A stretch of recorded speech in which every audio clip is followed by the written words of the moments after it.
Welcome to the Nobel Prize Museum here in Stockholm. My name is Gustav Helstrom, and I'm here in this almost empty museum. You can actually see Greta over there. Otherwise, it's empty. In this exhibition called For the Benefit of Humankind. This is an exhibition that in the museum that celebrates the fact that the Nobel Prize is a symbol for humankind's ability to change the world and the way we live in the world in better ways. Because, of course, of scientific breakthroughs by Nobel laureates and that increase our knowledge, but also help us find new ways to interact with the world and create new technologies and so on. And this kind of knowledge that science brings us is empowering. The more we know, the more we can do. Sometimes, like maybe right now, things can look dark. We are in the middle of a pandemic, and beyond that, the threat of climate change, the climate crisis, is always looming over us. But there is hope. A young generation all over the world is now calling out for people to listen to science when it comes to climate crisis, and the scientists are ready to speak out. And the Nobel Prize, as a symbol for science, we want to be a part of this, to bring society and science closer together in the climate crisis. So for that reason, together with the National Academy of Sciences and the Potsdam Institute for Climate Impact Research, the Nobel Foundation will next year, if it's possible to travel next year, we will hold a big meeting and summit in Washington, D.C., where scientists meet policymakers and activists to talk about these issues. But already today, we are starting the conversation. We host this meeting between two people who are doing very much all they can to achieve the goal of putting science on the agenda. And let me just join the meeting here, because online, that's all meetings today. So, Greta, Johan, can you hear me? I can hear you. Johan, do you hear me? He doesn't look like he's hearing us. Well, I can start by welcoming you, Johan, you, Greta, to the meeting. You're, of course, a climate activist who started the Fridays for Future movement. We're happy to have you here at the museum. We're keeping a very good social distance. I can actually see you from over here. I can see you too. Yeah. But Johan is with us from Potsdam, and it seems like the distance to Potsdam is very far at the moment. I can start by just asking you, Greta. We have asked both of you here to talk about how the climate crisis, how you see the struggle that humankind is going through right now, and what the paths forward are. Maybe you can start to say something about the crisis that we're in right now. Yeah, well, first of all, thank you for having me on and for organizing this. And yeah, I think Johan is back now. Oh, welcome. Yes, hello Gustav, hello Greta, sorry, I can hear you, I hope you can hear me. Oh, good to have us with you. Then I will just also introduce you. Johan, you are professor of Earth System Science, and where are you right now? Well, I'm actually sitting alone here at the Potsdam Institute on Greta Thunberg in my office. I've sneaked in here. We have a total home office lockdown, but it is possible to hide out here today for this dialogue. Yeah, I can see the hand of a cameraman in the back, but it seems to be a good social distance between you, so it seems safe. We're very grateful that you took the time to be here with us from the Potsdam Institute. So, and I just asked Greta to start the conversation. I will now be in the background, so let you two to do the talking, and then I'll be back in a few minutes to see if we have any reactions from our audience and so on. So, please. Yes, well, as we all know, we are right now in a very difficult time. We are in the middle of a global pandemic, and we can see how this tragedy is sweeping all over the world, taking and destroying countless of lives. And it is extra crucial that we act accordingly in response to this crisis. And we have seen so far that the response has been very, very strong. There has been very much political and I mean personal and individual will to change our everyday life. And I think more or less everyone has been affected by this, whether it's that they have had to change their everyday life or that it has had more devastating consequences. And this is the kind of reaction we see in a crisis, because we are right now in a global crisis, and that means that we have to put other things aside and focus on this at the moment for now, because that is what this situation requires from us, and because that is how you act in a crisis. In a crisis, you put your differences aside and you act. You go out in the unknown and take decisions that may not make much sense at the moment, but for the long run may be necessary for all our common well-being. And as in any crisis, it's always important, essential that we listen to the science and to the experts, but during crises like this, it is even more important that we listen to scientists, to science, and to the experts.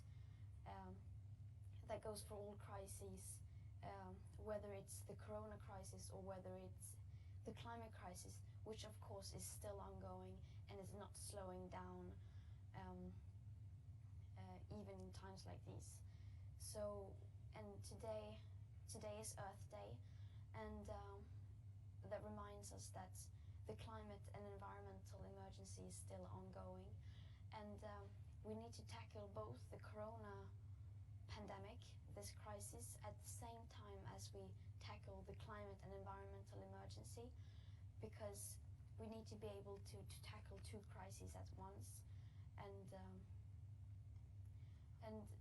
And yeah, we are right now in the year 2020, and 2020 we have known since 2017 that this is a crucial year, that at the latest 2020 the emission curve must have been bended steep downwards if we are to have a chance to stay below the 1.5 degrees of global average temperature rise. And so we are right now in this very crucial year, and the corona pandemic has turned, I think I'm safe to say it has turned everything upside down. So the question is then, how do we act from this, and how do we move on? What are the possible ways forward? And Johan, could you tell a bit more about the scientific perspective of this, and how we can tackle this from a scientific perspective? Yeah, thanks, Greta. And let me just start by kind of scientifically providing the full confirmation of your statement that, we have a devastating pandemic crisis in the world. We're also having a climate crisis, and the scientific evidence shows that these are interconnected and part of the same global planetary crisis that we're facing. So the scientific community, as you so well know, already half a year before the corona crisis declared a state of planetary emergency. And that declaration of planetary emergency is because of the exponential pressures of humanity on the planet, because of the risk of crossing irreversible changes in the Earth system that provides all our life support, both for human health and for planetary stability. In fact, it's over several years ago that in the very prestigious medical journal Lancet, that disciplines from medicine, neuroscience, climate science came together and declared that we now have to aim for planetary health. And planetary health is about recognizing that risks of, antibiotic resistance, infectious diseases from animals spill over a virus to humans through what we call zoonotic disease outbreaks, interacts with global warming and biodiversity, and that these are interconnected crisis that is exactly what we can expect. So, we should not cheat ourselves. The corona crisis was not a black swan. We were, predicting that this could happen because of the interconnected crisis we're in. So the conclusion is really that global warming and degrading of ecosystems increase the risk of pandemics. And this is laid out quite well in the scientific literature today, that, a rising globalized network of travel and trade combined with risky agriculture and food systems and wildlife handling, combined with deforestation and loss of biodiversity, leads to this cocktail of risk. So you're right, the corona crisis, together with the climate crisis and the ecosystem crisis, are tightly interconnected. I mean, I would even conclude to say that we're living beyond the carrying capacity of the planet, and we're thereby putting human health and nature's health into collision course, and that the COVID-19, the corona crisis, is a manifestation of this fact. And it is several years ago, as you rightly refer, back in 2017, that we scientifically concluded that 2020 is the super year. This is the year that we need to bend the global curve of emission of greenhouse gases. It's the year when we have to start halting the loss of ecosystems and habitats for wildlife that threatens the risk of outbreaks of pandemics, and start to move along a trajectory that cuts emissions by half by 2030. I mean, that's a revolution pace of cutting emissions by half in one decade. Now, that super year does not disappear because of the COVID-19 crisis. So you're absolutely right. The recovery after this crisis must be a new direction for humanity. And the collective action we're seeing as we speak on people being able to rise in the face of this health crisis gives a lot of positive signals that we can also rise in the face of the climate crisis. But we should not cheat ourselves. They're there and they interact, and we need to rise very rapidly to address them collectively. But from a Fridays for Future perspective, are you planning in the days ahead now to try and instill more energy in the movement, or what's the feeling in the movement today? Well, I think in the movement we started thinking about maybe we need to rethink this. I mean, I think it was throughout February, and it became more clear that okay, this is it's very likely that this will come here, and we will most likely have to change our approach and our strategies. And then we quite early decided that we will cancel or postpone all big strikes and marches, because I mean we were in that kind of situation. It was the only right thing to do. During a crisis, you must put other things aside and do what is best for society in that moment and what is best for everyone. So that's what we did, and we have tried to find out new ways to still be activists and to still be pushing. So we have gone online, and we have tried to do lots of different local actions, like for instance, both climate related to spread awareness. Some local groups have been doing like smaller symbolic actions, but also local Fridays for Future groups have organized ways in which they can help their community to cope with this. For example, help people in risk groups.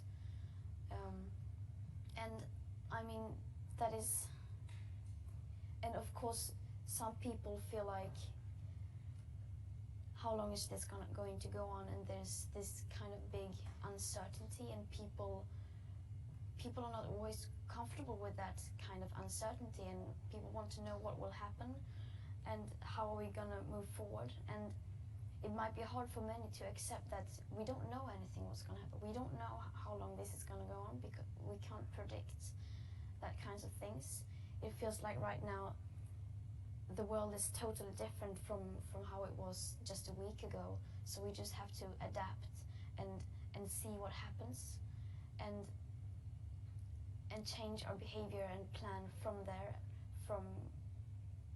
And because that is simply what you have to do in a crisis. You have to adapt to the current situation. But still, I feel like within the Fridays for Future movement, there's still this sort of big sense of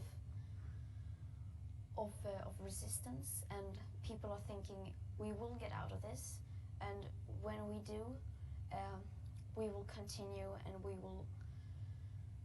will do everything we can that is possible in that situation to continue to push even harder. And I feel like many people they have not lost their sense of hope. We have just changed the way we do things, and we're maybe just saving it for later at the moment. But I think that's an incredibly important reflection, and I say that sometimes in discussions right now that, you know, the super year 2020 has not disappeared. It's pushed. It's on a little pause button, but it will return, and we will be rising in 2021 much stronger than before. And I think you're putting your finger on something incredibly important, that the corona crisis is so full of uncertainties. We cannot predict the outcomes. We don't have the data. Scientists are doing everything they can to provide the best possible projections, find the solutions. But isn't it quite extraordinary and so positive to see how humans, citizens across the world, are recognizing the uncertainty, and they apply different levels of precaution. That when we are not absolutely certain, you have to back off, and you have to be careful, and you have to reduce risk. And that's exactly what the climate crisis is about. We cannot know for certain that we can, push the global warming up until 2 degrees Celsius, but there's a lot of scientific evidence to suggest that 2 degrees Celsius is very dangerous. You go past that point and we might irreversibly lose the Greenland ice sheet. We might irreversibly knock over even the ocean conveyor belt of energy, which could put us irreversibly into a future that you have pointed out so clearly, the Fridays for Future movement has pointed out so clearly, is too dangerous. It makes you too nervous. It's simply a crisis. So I hope that we will come out of the pandemic crisis with a much more humble recognition that, the scientific evidence on climate shows that it's not worth taking the risk. And therefore we can act more collectively in the right direction. So I think there should be there are some really important lessons coming out of this, the immediate panic and crisis we're in right now, that can connect to the panic and crisis that you have been the voice for such a long time now. Yeah, exactly. But I mean, do you think the way we sort of appreciate and listen and see science and scientific evidence has changed because of the corona pandemic? Do you think people are more open to actually taking in this information and this scientific data and listening to the experts? Well, at least I can say with a high degree of certainty that it hasn't been reduced in any way. If it has moved in any direction, it has actually increased, because the corona crisis shows how dependent we are on science and experts and data, that we need the evidence. Then, of course, the corona crisis also puts into the open that there is some academic debates and there are different expert opinions, which is part of the scientific process. This is exactly how we advance science, that we collide with different pieces of evidence. But I feel quite reassured that science, in the heart and mind of people, has proven itself how incredibly valuable it is to have scientific assessments. And of course, when we talk about vaccines, we're talking about science. It's only the scientific processes and methods that can take us to that solution. And it's the same on the climate crisis. I mean, the climate science helps us understand the risks and the targets we need to take, that we need to bend the global curve of emissions this year and cut emissions by half over the next decade to have a chance to reach 1.5. That is science. But the science is also about finding the fuel cells, finding the solutions for scaling solar energy systems across the world. So it's about, the whole transition into, what you often, refer to as not only a safe future, but also a more attractive future. So I think science has kind of established itself even more firmly. But most importantly, the kind of dialogue that you and I are having right now, I think, as Gustav kicked us off, science is also feeling that we have a new role in society. And that has been growing for a long time, that we need to engage much more outside of the academic, the walls of the universities, so that we speak and talk and engage with the citizens and business leaders and policymakers to be able to navigate this very, very turbulent world we're facing and that we're in right now. I just want to come in from we are monitoring the audience and so on, and with the point I think ties into that.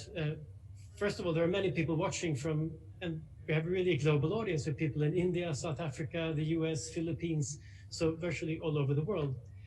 And it seems like, from what you're saying, it's quite clear that both the corona crisis and the climate crisis really maybe needs a more global response to these issues. Like you say, Greta, that the Fridays for Future movement has really gone digital and it works. But also that the response to the pandemic has been very sort of maybe on a more national scale as well. Is there a tendency for people in a crisis, maybe political leaders not least, to maybe narrow their focus when they're afraid and not to think globally, and they think this is something that we need to change? Absolutely. During a crisis like this, there's of course a big risk that people try to use this emergency to push their own agenda, it could be, and to only focus on their own interests. And of course, we need to make sure that that doesn't happen. We need to, as citizens, global citizens, we need to demand that we need to take an international, we need to have a global response to this, which takes everyone into account. And unfortunately, we have been seeing these kinds of phenomena during the corona crisis, that countries have taken measures that may not be good for most people, and that we have to call out. We need to make sure that this is not acceptable.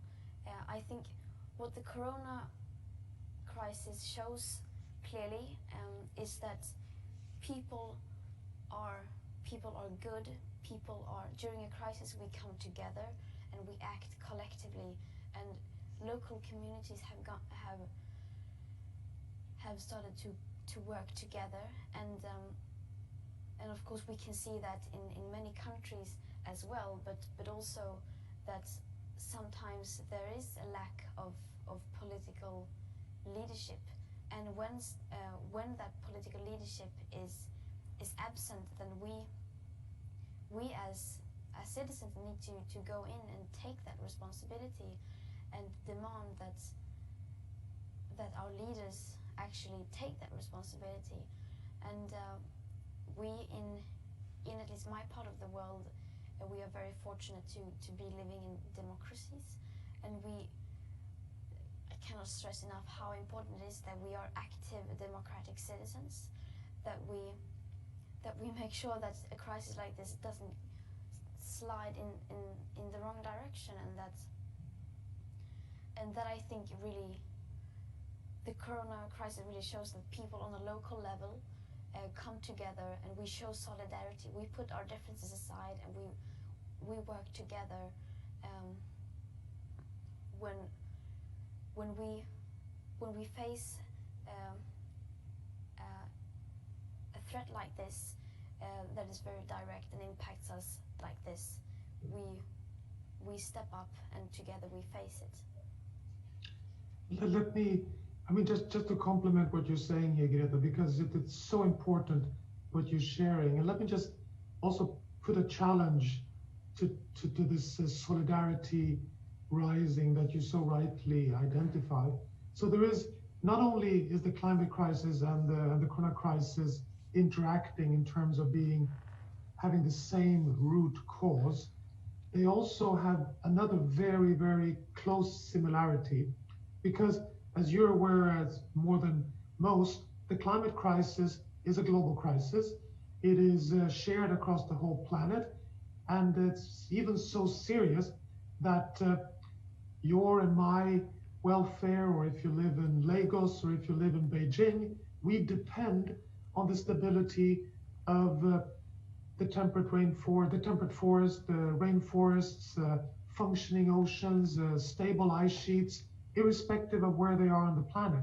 We call these the global commons, the commons that we all depend on for a stable climate system. Now, when you think of the corona crisis, it's exactly the same way. Just like carbon dioxide is spread across the whole planet, irrespective of where you drive your car or where your coal-fired power plant is, the coronavirus spreads across the whole planet, irrespective of where the source is.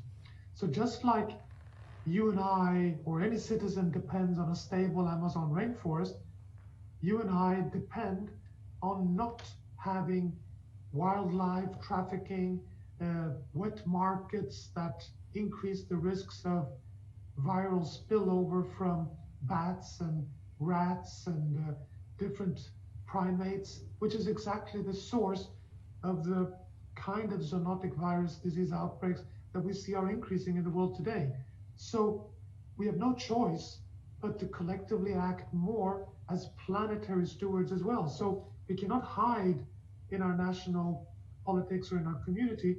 We need to, basically expect our political leaders to also provide, governance at the planetary level. This is incredibly challenging, as you know, with we have the United Nations, but look at just the discussions around the World Health Organizations right now, which is the kind of bodies that we all depend on, because you can knock the climate system over by destroying functions on different corners of the planet, just as you can destroy the global economy and the health of people if you don't, become responsible managers of local systems for health. And that's a commons challenge that we face now in this globalized world we're in. I think that's why the youth movement is so important, because you are a global movement. You're connected with youth in different nations and different cultures and different geographies. And I think that is where we are today. We need to recognize that we live in this globalized world, and we need to act collectively locally, yes, of course, but also at the planetary scale.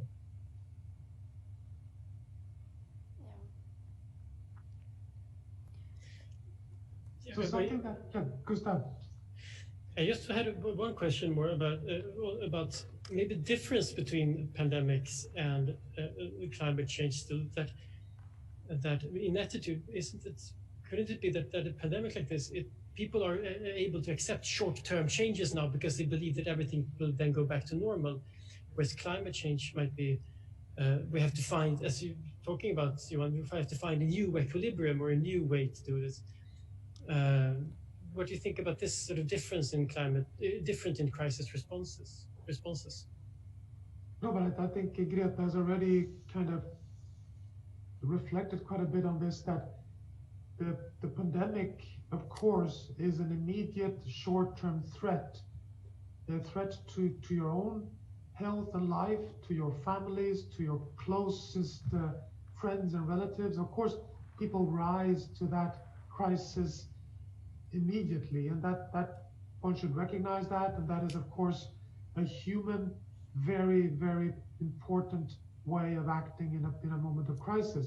The climate crisis is in that sense different because it's a creeping crisis that hits abruptly with heat waves and droughts and floods and abrupt weather events already today.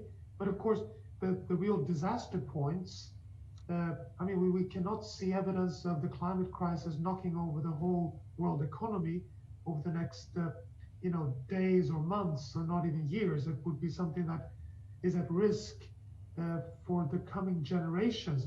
That is one of the big tasks for us humans, to recognize our intergenerational ethical responsibility to leave a planet for the next generation which is in a state that can provide good lives for everyone.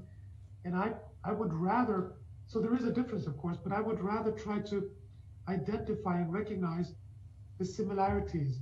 And there is a similarity, which again you have pointed out, Greta, which is that we can collectively rise. And not only are we collectively rising, it's not a week, it's like a marathon we're in right now. And I feel at least that there's more and more recognition that we will rise out of this, but we're not bouncing back to the old world. There is something new coming from the ashes of the corona crisis, because it is a long-term insight that is emerging, and that has a lot of similarities with the climate crisis. Because, just to close here, even though the impacts of the climate crisis may play out in decades, the action is immediate. When we talk about climate crisis, we say crisis because we need to bend the global curve of emissions now. We need to cut emissions by half now. Why? Because otherwise we'll press the on button of irreversible changes. So, we determine things, in fact, actually, even for climate, on the short term. It's just that the impacts play out on a longer term. Yeah, exactly.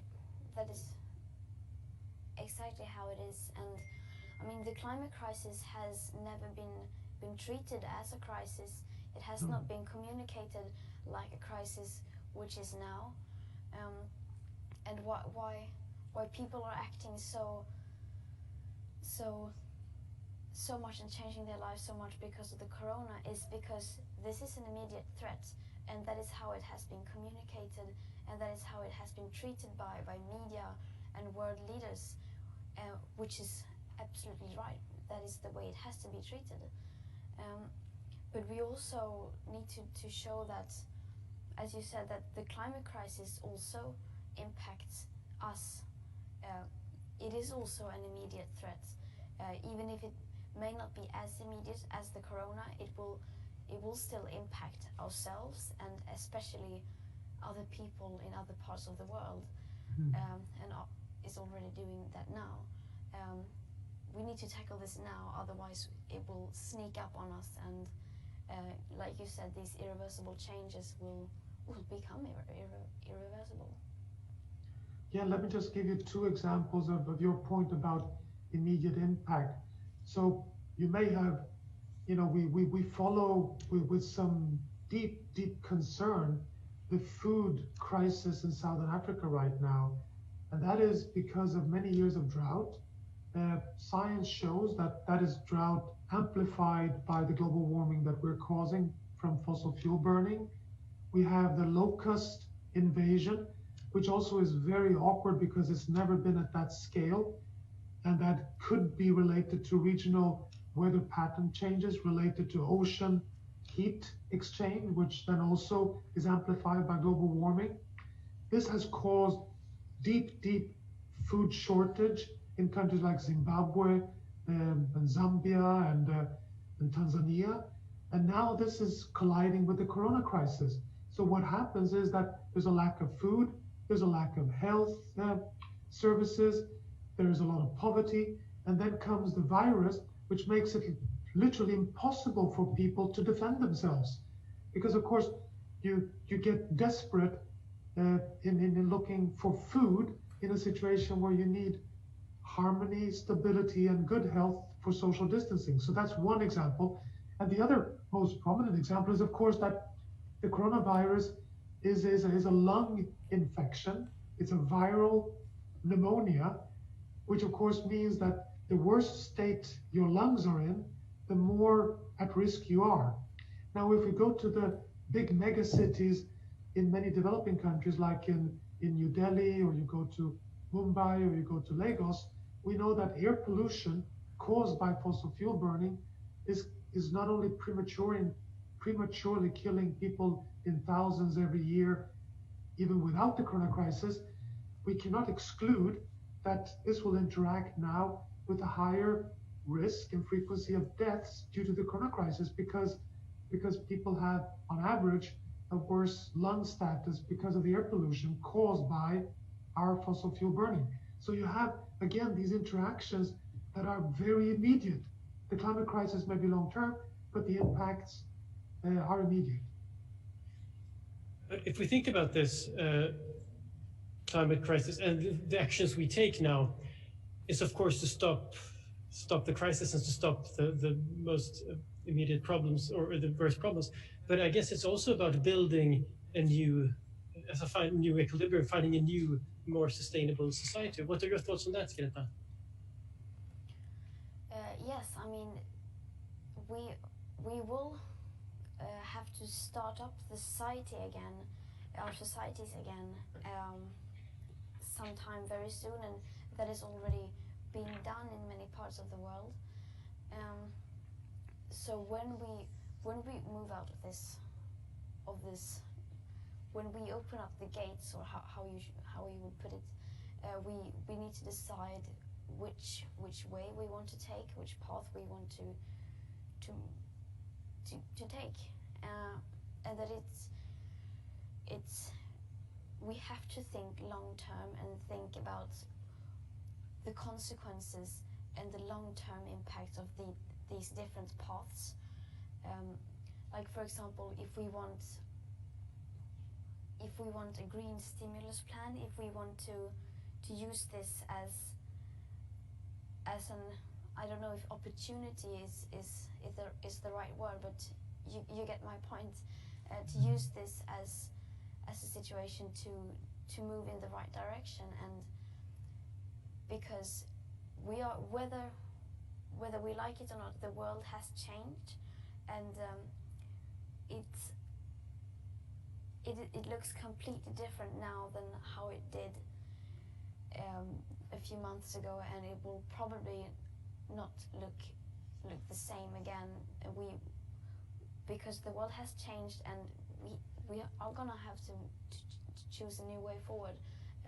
Sorry, I feel like I'm repeating myself, but I think one very interesting aspect in this corona pandemic, I mean, some things it changes the way things we touched in the beginning.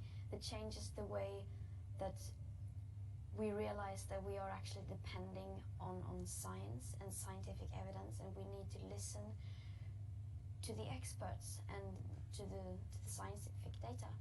And also it changes the way we perceive crises. I think that is a very big aspect. And also one very interesting thing that we see is that people, and we are now starting to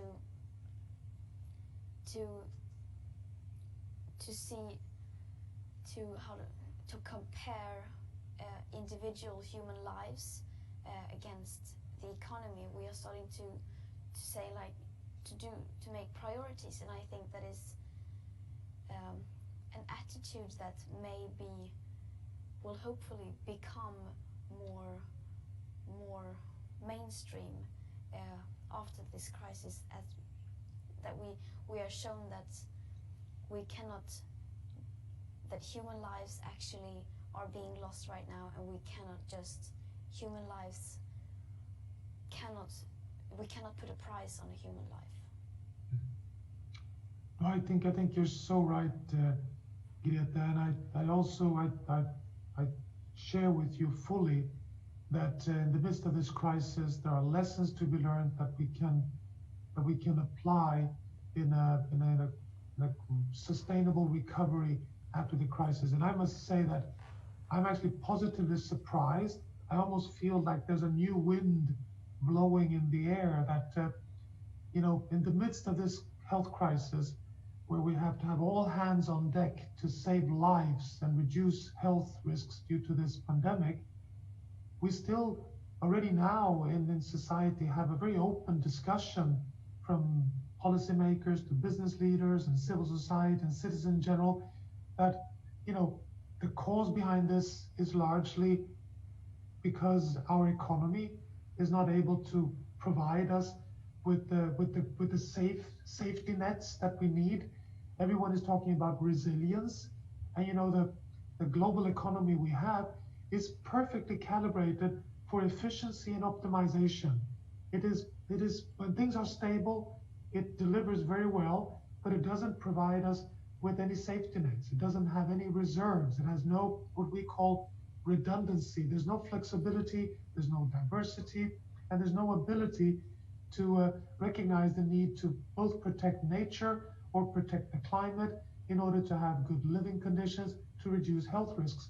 So I feel that there's a very mature, open debate atmosphere right now to say, hey guys, we have underestimated the risk of these kind of shocks, and the only way to rise after this crisis is that we build more shock absorbers in the system, and that will require doing exactly what you flagged, that we are much better at handling many risks at the same time, and that this has to do with food, it has to do with energy, it has to do with medicine, of course, and healthcare, but it has to do with the planet, basically. So I'm very, in that sense, quite optimistic, actually, that we will not bounce back to the old pre-corona world. I think we are turning a corner towards providing even more support for the Green Deal of the European Union, for the Green Deal in South Korea, for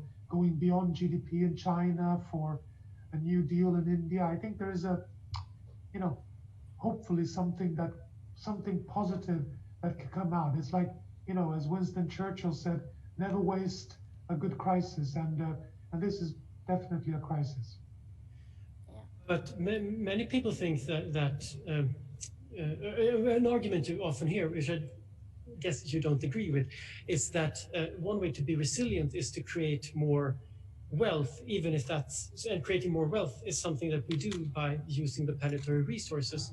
But we don't have to worry so much about that if we just build a richer society, and a richer society will be able to deal with these crises. A richer society could deal with a pandemic or a natural disaster better than so we don't have to worry so much about it in that way. But which I guess goes against a little bit what you're saying now.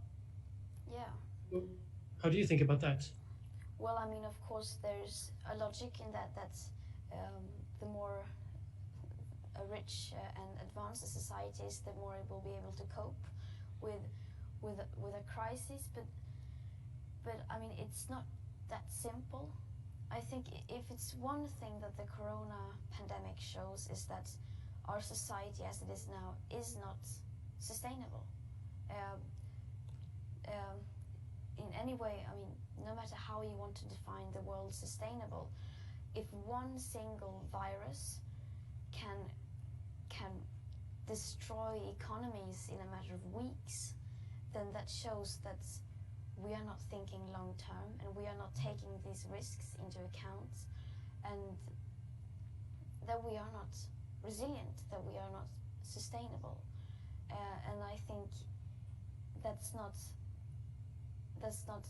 an opinion to have. That's just we can see that this is what it shows.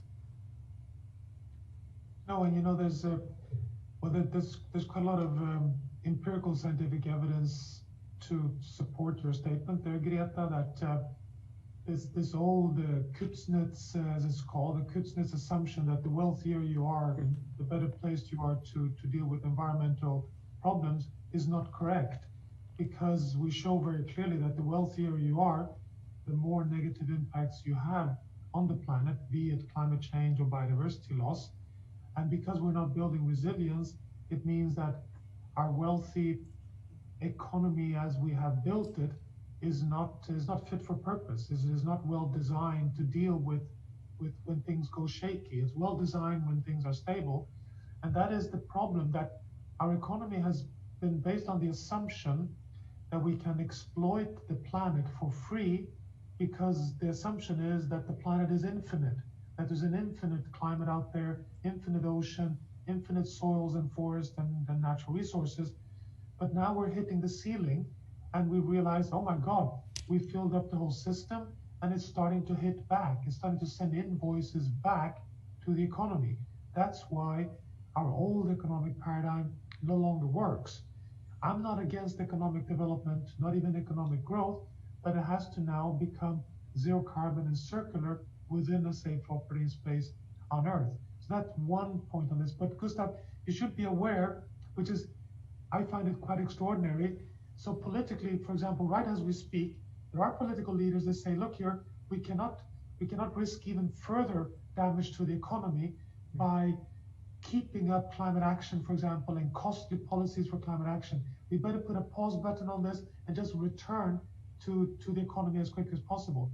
What happens? Well, out steps the business leaders. Out steps the CEO of the world's largest truck companies in the world, like Daimler and Volvo, and says, hey, oh no, we are staying on track. We see the competitive advantage of moving towards zero carbon transport system. We have already turned a corner and we see jobs and economy and technology going hand in hand for a better economy in the future. So today, there's no contradiction between sustainability and the economy. On the contrary, one can argue today that if you want to risk the economy, you better invest in your coal mines, because that is, we saw what happens 2 days ago with negative oil prices. I mean, that is an indication, actually. So I would be very careful today to put an equal sign behind the dirty economy and a wealthy economy. It's actually increasingly shown that it's the other way around. That's a hopeful answer. We talked early on about the importance of 2020 as a super year. And we have a question here from our YouTube channel from Melissa Vallaverde. She asks that do you think that the goals that's set for 2030 can be reached? Is there still a turning point where the Earth isn't a lost cause for future generations? And I guess that ties into sort of a question of, are we now, so we are at a sort of possible tipping point for things getting worse, but are we also at sort of a social tipping point where people are, where there's a real window of opportunity for us to make things better? Can I just first say that these cut emissions in half by 2030, that sort of target being set up, it's being communicated very mainstream. It's based on an IPCC carbon budget, which gives us an approximate 50% chance of limiting the global average temperature rise to below 1.5 degrees Celsius.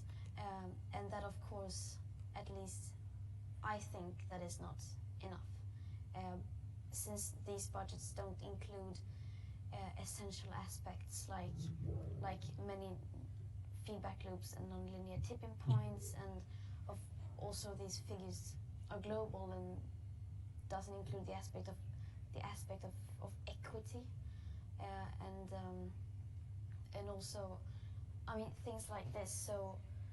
So we shouldn't just, as we said in the beginning, there is a big uncertainty. We can't just have a magic date or a magic number that this is when the world will end and this is where the irreversible changes are going to start. But so we have to be sort of careful with not saying that this is the target that we have to go for, because there are so many uncertainties and so many aspects that are not being included in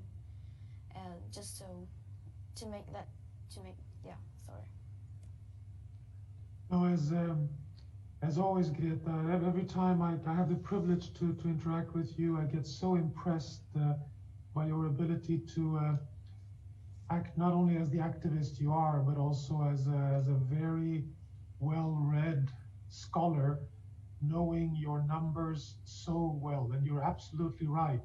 Cutting emissions by half by 2030 gives us, according to the IPCC, just a 50% chance of meeting the 1.5 degrees Celsius target. And not only that, it assumes no tipping points.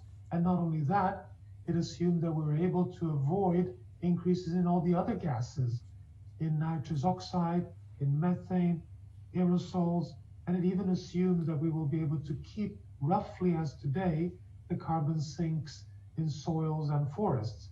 So it is quite a package of optimism, even in cutting emissions by half in 10 years, which is reducing emissions by 6-7% per year. Now, we don't know yet, but the estimates so far is that the corona crisis will, of course, lead to an unexpected reduction in emissions this year because all the travel and a lot of industry has been temporarily shut down. And the estimates there are that we could potentially reduce emissions by 4% this year. Now, is that good or bad? My view on that is that it's neither good or bad, because it's of course not the solution. The solution for us to save a stable climate on the planet is of course not to shut down the whole world. On the contrary, we want to have a thriving, positive and equitable future, which is also climate proof. But it tells us something about the magnitude of the challenge, because to cut emissions by half over the next 10 years is cutting every year even more than the reductions of greenhouse gas emissions that we're likely to see from the 2020 corona crisis. So just to show the magnitude of the challenge. But to your question here, Gustav, I do not think we'll be losing anything in terms of climate action from the corona crisis. I mean, there's a pause now in terms of all the engagements and all the policy meetings and all the Fridays for Future demonstrations and science meetings. We were supposed to have the first ever Nobel Prize Summit next week in Washington, hosted by the National Academy of Sciences. Our planet, our future, the first ever gathering of science and experts and civil society and business leaders on a manifestation for the turnaround. This will be now postponed until next year. But all that said, I don't see that we will be losing momentum. I think on the contrary, I think we'll be rising out of the corona crisis ready for even to take on the next crisis, so to say. And I don't think one should be too nervous about, let's say, losing some of everything that we had geared up for this year. Yes, exactly as you say. I mean, we cannot see that emissions are reducing during the corona pandemic is not a good thing. It's not. Exactly. You cannot say this is optimistic or a good thing that comes out of this pandemic, because it's a pandemic. It's a tragedy. You cannot see it like that. It is a crisis, and as you say, I don't think either we will lose time. As you say, I think we will come back out of this crisis even stronger, even more motivated. Yeah, I think that's we're getting closer to the end of our live conversation here. I just want to ask some of your final thoughts. By the way, I also want to show that this live broadcast clearly shows that it's possible to meet or to hear things globally. We have listeners or viewers from everywhere, from some in Sweden, some in Paraguay, Australia, United Kingdom, Sri Lanka, Hungary, or Ukraine, Norway. So people are really everywhere watching this. But as a final thought, final question from Victoria Arnold Webb, who lives in Dubai.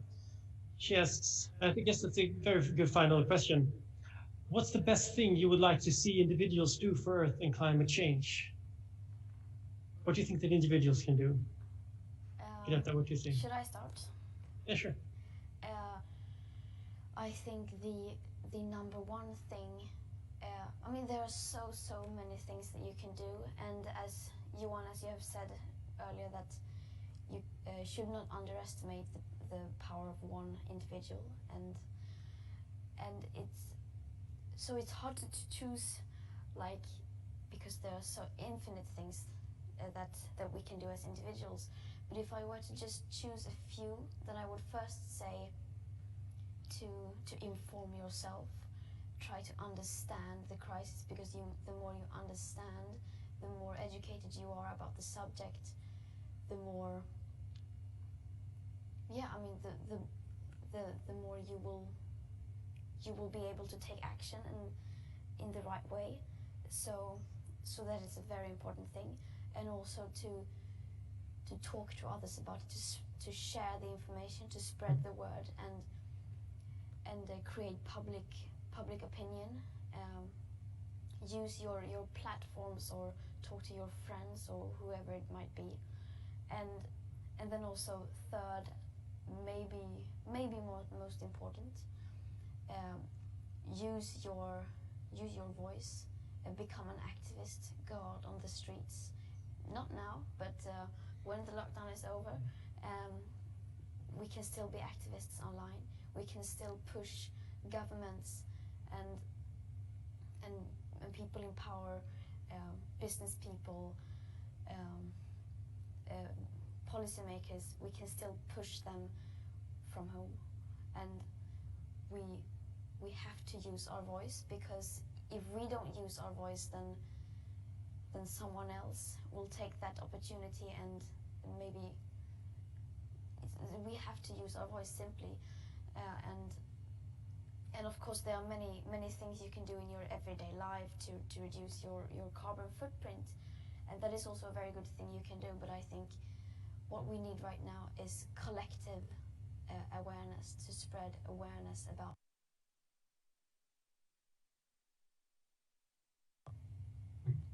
And you yourself are, of course, an example of individuals can make a difference as activists. You want to say? I so much agree with you here, Greta. And every time I get this question, I also emphasize, keep your ear on the ground, try to follow the science, talk about this with your friend. That's the most important thing to do, to now be part of a knowledge movement in the world. And I think that message is more important than ever, because I would wish two things. I mean, one is that we never more talk about the climate crisis as an environmental crisis. It's not about the environment, it's about our lives. It's about good lives, it's about modernity, it's about the future societies we want. And secondly, to be courageous now and say, yes, the scientific evidence is clear. Health and sustainability are integrated and one part of the same story. This pandemic is not an isolated thing. It has to do with wildlife and ecosystems and forests and temperatures and water and climate. It's all interconnected. Please try and be a voice for that understanding that people and planet are not just two buzzwords. We're one integrated system, and that is the path to the future. And if we can together rise out of this corona crisis to say there's something better out there, and it's not one siloed agenda competing with another one. Oh no, it is a health, climate, biodiversity, economy, equity, future for humanity. I mean, it's science has shown time and time again that it's impossible to have good lives for 10 billion people unless we reconnect with the planet. Well, let's do it. I think those are very inspiring words to end on, but I will just give our viewers one more thing that they can do. 1 second. Because many people might not be aware that Johan here has written a cookbook.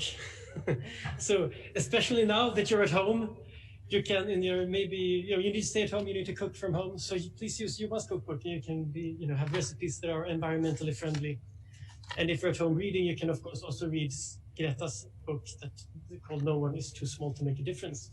You can get some hints for being an activist yourself. Sorry, you didn't know that I was going to bring up your books, but I really like the cookbook, so I wanted to give that to you. Thank you so much for joining us. It's been a real honor and a privilege to have you here with us. And thank you so much for everyone who's been watching this from all over the world. And I hope you keep this conversation going on the Nobel Prize social platforms. And of course, you can reach out to both Greta and Johan on Twitter or other social media as well. So thank you and have a good Earth Day and stay healthy. Bye. Yeah. Bye, everyone. Bye there.